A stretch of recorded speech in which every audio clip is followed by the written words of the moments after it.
We all have them. The little plastic circular disc with a little round bit of beeswax in it. But do we ever use it? Is it necessary to wax your thread when hand stitching? How long has beeswax been around? And why do we do it in the first place? I'm going to answer all those questions for you, and I'm also going to give you a brief history of using wax on thread. And stick to the end because I have 2 more vintage books to show you. Hello and welcome. My name's Angela Davis and I'm the Forum Quilter. If you've never been to my program before, welcome. Please give it a thumbs up and a like and share and hit that subscribe button so that you don't miss any more videos. If you're a regular viewer, thank you so much for tuning in again. Enjoy the video. We all have them, but do we use them? And why do we use them? Beeswax. Well, the main purpose of beeswax is so that the thread glides better through the fabric without tangling or breaking. But how did it start? How did it originate? And why beeswax? Can't we use something else? Well, I did a little bit of research, and it turns out that humans have been using beeswax for centuries. It started out mostly with shoemakers and bookbinders because waxing the thread and the cording helped strengthen the thread and the cording as they were lacing the shoes and putting the shoe seams together, and also for bookbinding. It later moved into crafting and also furniture making, I'm checking my notes, and quilting, later on in quilting and regular sewing. And what does waxing do?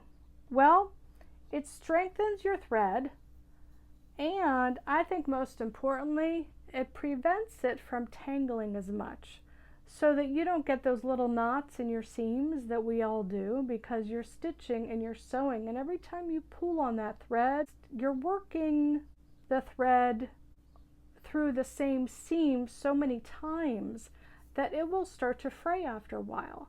So the wax actually helps strengthen it, and it also reduces frizziness and tangling, but that's a good thing. And this little thing right here is a beeswax disc. Now, do these dry out? Yes, they do, but we can melt it a little bit to bring it back to life. Now, what if you don't have beeswax? Well, you can buy these, on Amazon, You can get them at your local craft store. You can buy them 1 in a pack or 2 in a pack or 4 in a pack. Or you can buy a small brick of beeswax, like I'm going to show you here. Or you can buy a small, it almost looks like a tag, or like a little circular disc, only thicker. You can buy it that way as well. But if you don't have beeswax, do you have any tea candles? Take the bottom out, and what you're going to do is, well, first, let me show you. This is dried out. So I'm going to show you how to bring it back to life and soften it up a little bit. So I'm going to move the camera over. I have my iron on a low setting, okay? And I have an old sheet that I'm going to designate as my wax sheet, okay? I'm going to put this on the old sheet, and I'm just going to keep folding, okay, like that. And it's right there in the middle, okay? I'm going to go 1, 2, 3. That's it. Do the other side. 1, 2, 3. That's all. Now this is set on a medium heat. It's already melted a little bit. Do it again. Okay. I'm going to do it one more time.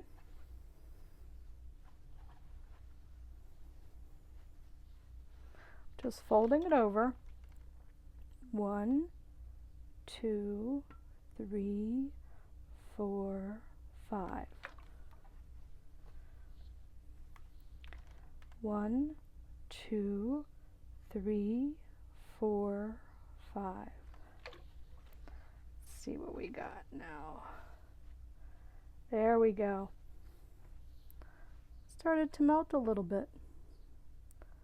So this is what we're going to do. This is my huswife.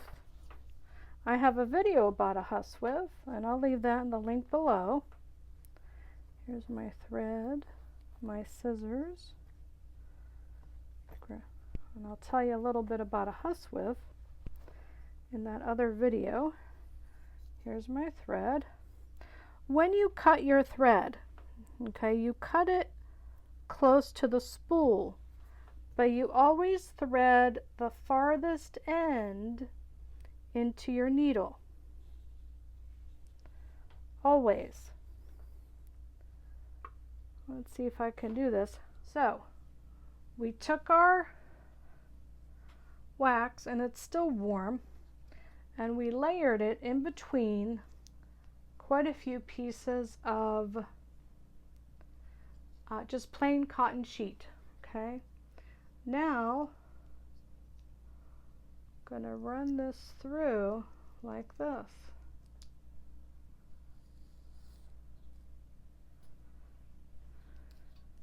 Try it again. Do it again. Okay. Do it one more time.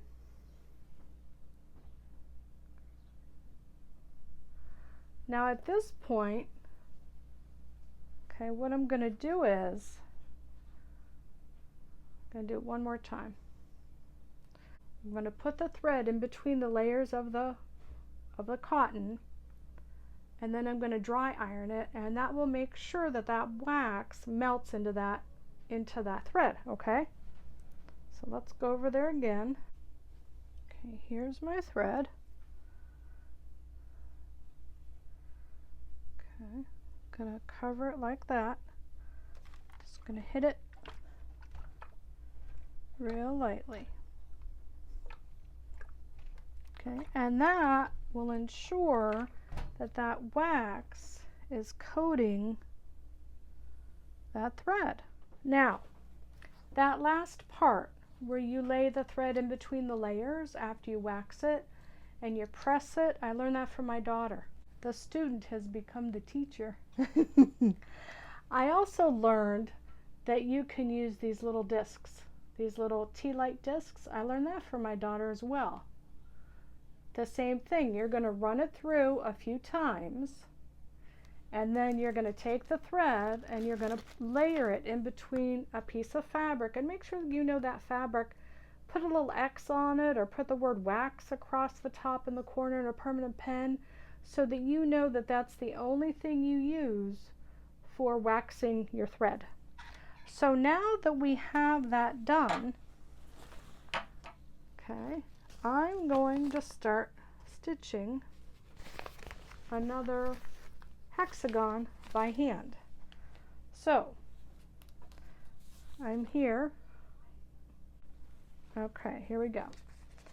Okay, so this is going to go right here. Okay, I'm going to do this side first. Okay, now this is paper piecing hexagons. I'm going to go in through one corner, come out through the other. Just gonna go through one more time. See how straight that thread is?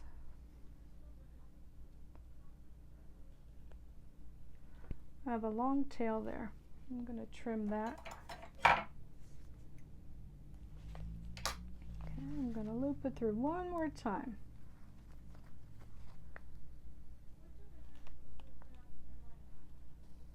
Oh, I feel the difference already. Okay, so I'm going to go in, and I'm just going in through the fold.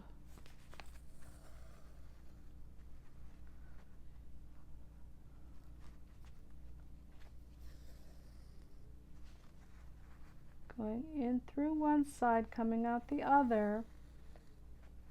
And I'm doing this so that the thread is wrapping around the curve, around both.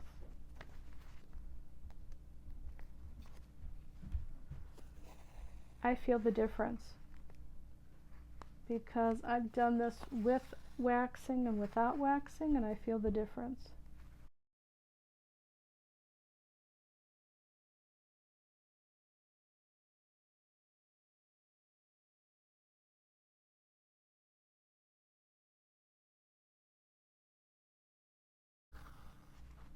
Okay, when I get to the corner,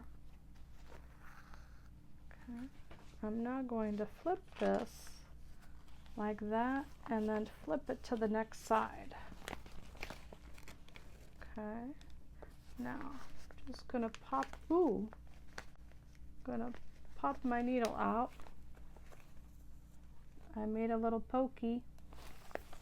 Okay, so they're together. I'm doing these two.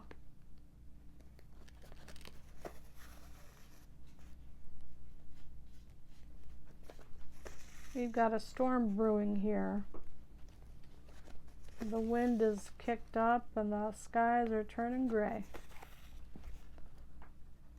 Okay, so I'm going in here, pulling through this side, and then I'm coming back around and going in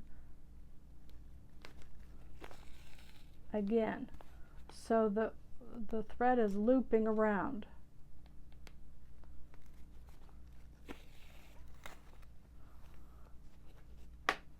I have to say that waxing the thread makes such a difference, because I've done this without waxing and the thread gets tangled more easily.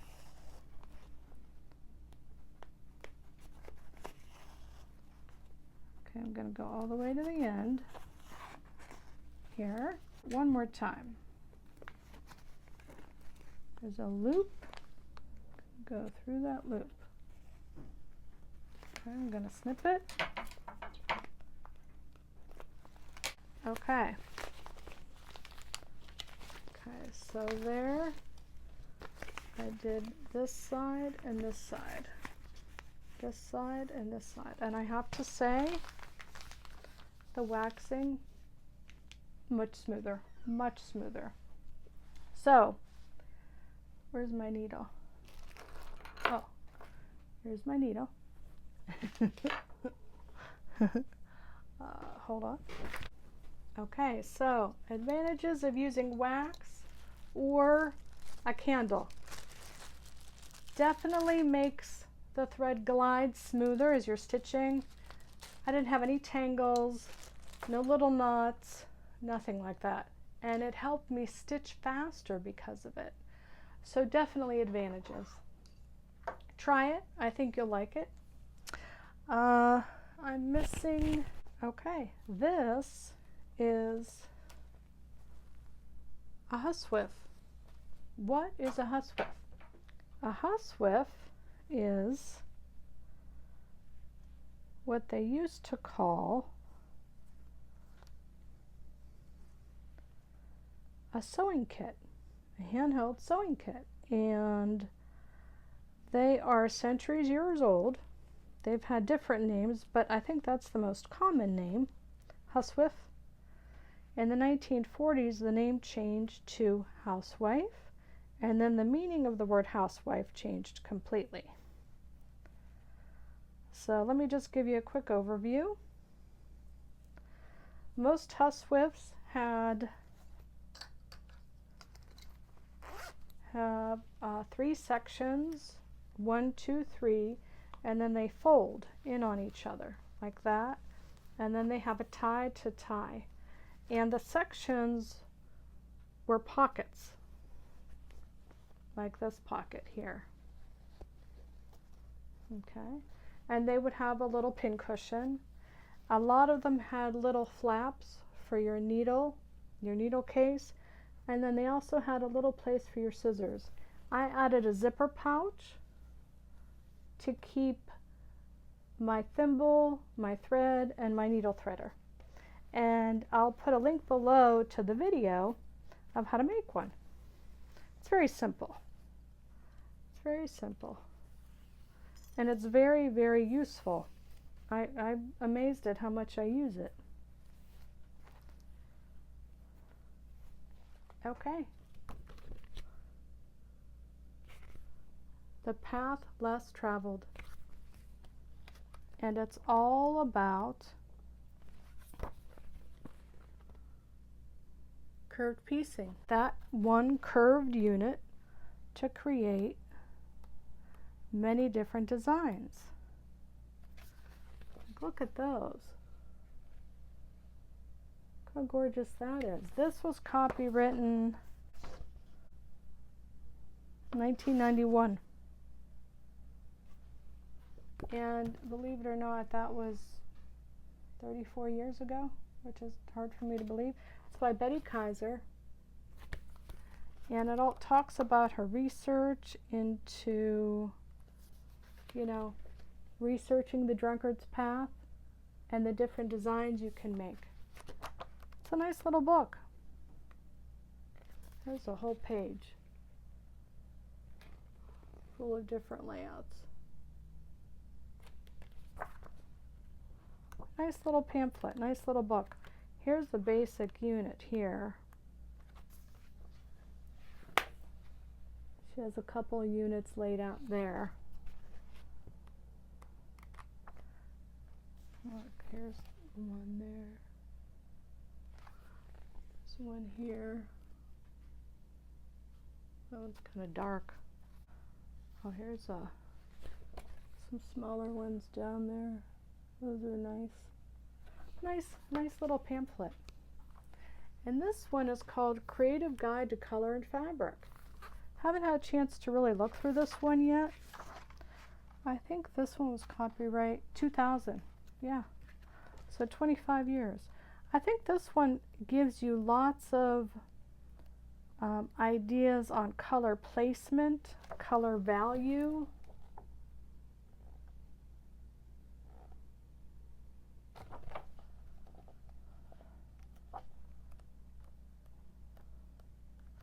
And how color can be used to achieve different effects, like this.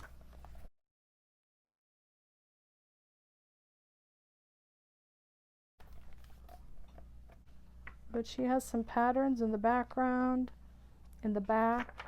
She has some, gives you ideas on color placement, color value, how to choose colors for a quilt.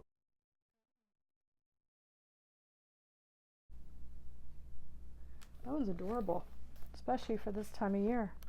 Like this one, she's showing you an example by creating just a placemat. That's a great way to give an example like that. Haven't had a chance to really look through it yet.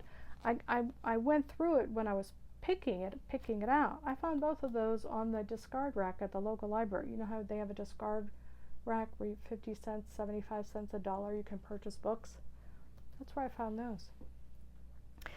I also wanted to remind you before I sign off about my 2-pound bags that are for sale. That are scrap bags. I still have at least 10 or 12 available. They're available on my Etsy shop and also on eBay.